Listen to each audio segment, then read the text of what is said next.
Hey, what's up, everybody? I am recovering from the flu. You might be able to tell from my voice, so I'm going to keep this one short and sweet today. But my encounter with the flu brought something up for me that I think is worth conveying to those of you out here who might benefit from it.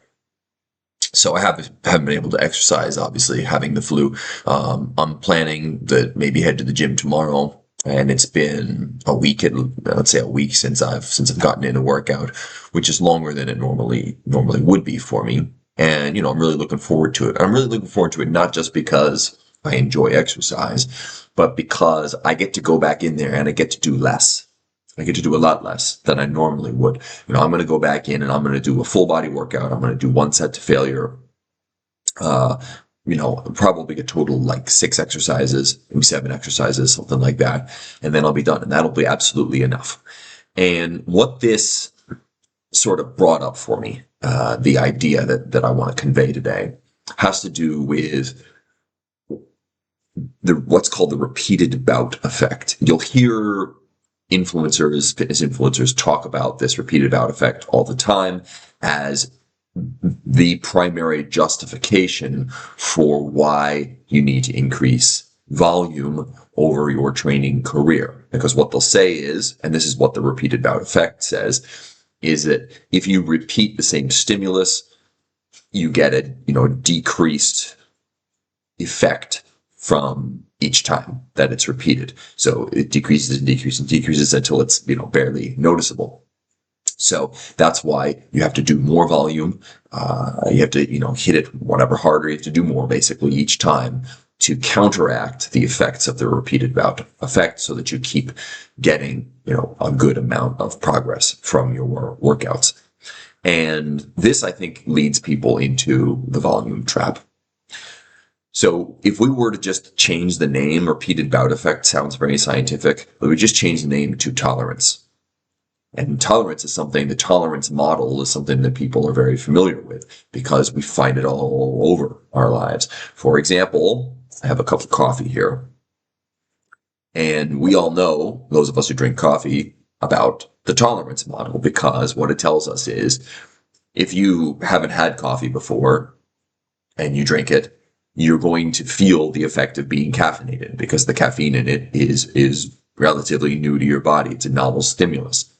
But over time, if you're drinking the same amount of coffee every day, you cease to get that feeling of being caffeinated the way that it used to be. It gets less and less over time because you're building up a tolerance to that caffeine.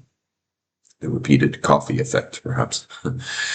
Okay, so what your volume advocates out there are saying then that they would do in the case of coffee is they drink more coffee.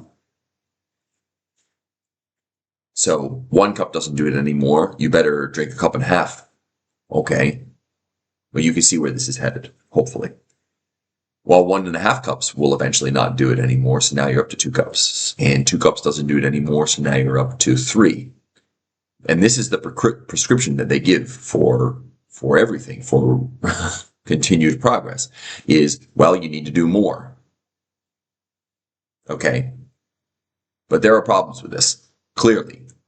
You can't just always keep drinking more coffee in order to get the effect that you want. I had a client who was drinking something like 6 cups a day or something like that.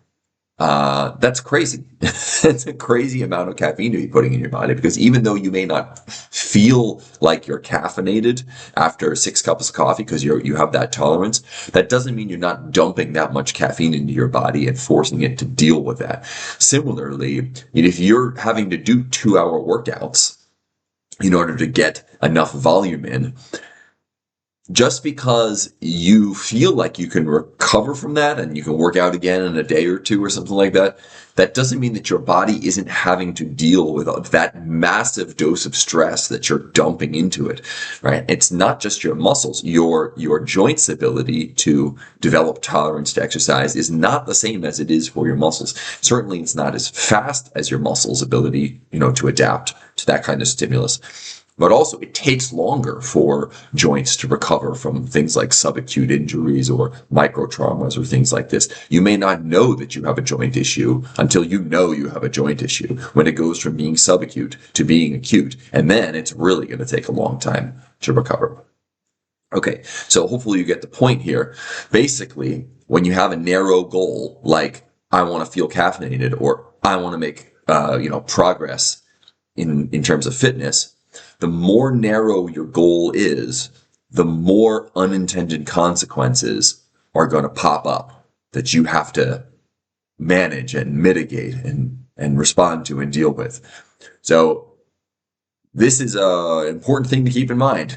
So what people end up doing, let's say you were following, you were fighting back against caffeine tolerance by drinking more caffeine every day.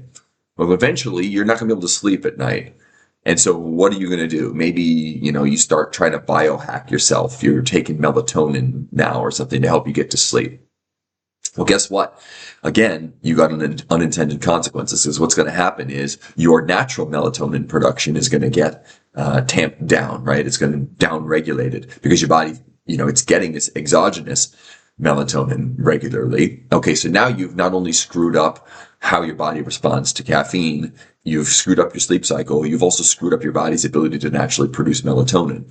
So if you were to not have melatonin present some night, exogenously, and also you got to keep in mind, you're going to develop a tolerance to that melatonin as well. So you're going to have to keep upping that dose. You see the cycle you get into? And this is the same cycle people get into with high volumes of exercise. It's not just they have to keep increasing their exercise, but now they also have to do stuff like prehab work just to make sure that the exercise they're doing doesn't injure them, right? I know people who spend an hour a day on stuff like prehab work to make sure that the exercise that they do on top of the hour a day that they do of prehab, the exercise that they do isn't injuring them. Come on, there's got to be a better way. And those of us who've ever done any sort of drug, and caffeine is a drug, let's not talk about the other drugs for a moment here, will know that there's something called reverse tolerance. So if you were to notice, wow, I'm not really getting caffeinated from, the cup of coffee that used to do it for me, I'm, instead of drinking more coffee, gonna back off for a day or two. I'm going to leave the coffee alone for a day or two, or even, God forbid, a week.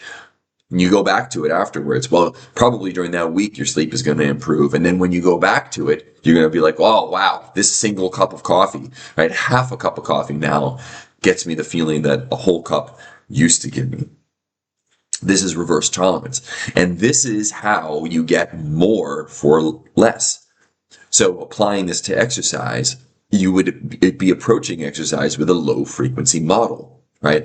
Not even so much focused on volume, because the volume requirements would be very low if you took this sort of approach.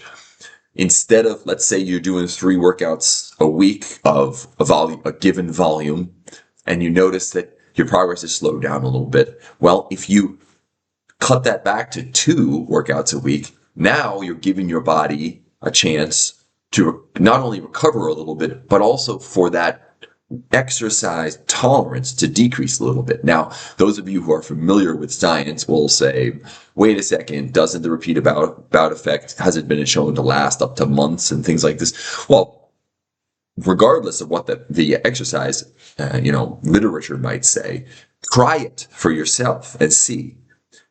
I started this off by talking about being off of the gym for a week and knowing that when I go back, all I'm going to need to do is a very scaled down workout in order to get great results from it. That's because I've experimented with this kind of stuff. It doesn't take me 2 months for my tolerance for exercise to drop down. Quite to the contrary, I feel like the more regularly and consistently you exercise, the less of a break you actually need in order to get this sort of, reverse tolerance effect. Okay, so give that a try, cut it back a little bit and then go back in and see what happens. See if you don't feel like you get more for less. See if you can't do less and still get the same sort of need for recovery afterwards. And if your need for recovery is heightened beyond what it was, that means also that your going to be producing more adaptation, right? The more your body feels like it needs to recover from something, the more motivated it is to adapt to that thing so that it doesn't get put in that situation again.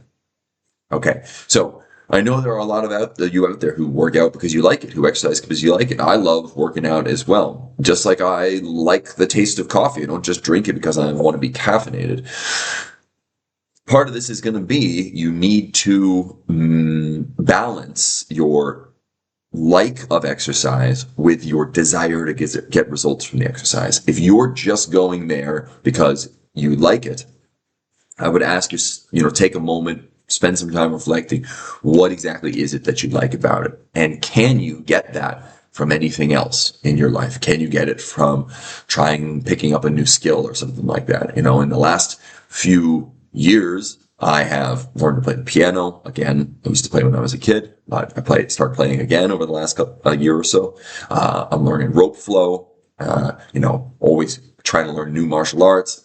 Like broadening my interest is a way to make up for all of the exercise that I'm not doing, all of that time that I feel like I'm not investing in myself. Because really it comes back to, do you just want the feeling of investing in yourself?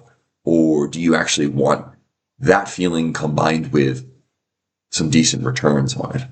And so if you want to get results and enjoy it, this is something to consider. The workout, the volume trap is real. It's very real. Okay. Thanks so much. If you're interested in any programs or anything like that adhere to my training principles, you can find them below. The split program is brand new, and the code that's down there will still get it to you. It's 9, almost 10 hours worth of content. Tons of good stuff in there, if I do say so myself, and you can get it for a very cheap price for the next couple weeks. Okay.